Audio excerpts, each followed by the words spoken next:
असफल मान्छेलाई बोकेर सफल भइन्न, किनकि उहाँहरूको सिनियर लिडर भन्नेहरू अथवा उहाँहरूका पार्टीका अध्यक्ष र उहाँहरूका पार्टीका सभापतिहरूले आफ्नो घरै छोडेर भाग्नुभयो, सिंहदरबार छोडेर भाग्नुभयो, संसद भवन छोडेर भाग्नुभयो, बालुवाटार छोडेर भाग्नुभयो, राष्ट्रपति निवास छोडेर भाग्नुभयो।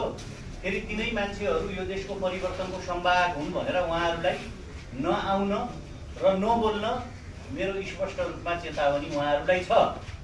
उहाँहरूको भिडियो तपाईँहरूले पटक पटक खिच्नु भएको छ, उहाँहरूका नेताहरूको कुरा पनि तपाईँहरूले पटक पटक सुन्नु भएको छ।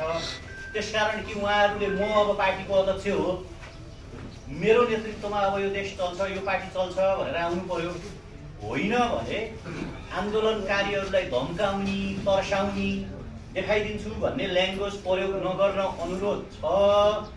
यदि त्यस्तो भाषा प्रयोग गरिरह्यो भने राजनीतिक दलका क्याडरहरूले के बुझ्नुपर्छ भने राजनीतिक इतिहासको अध्ययन गर्नु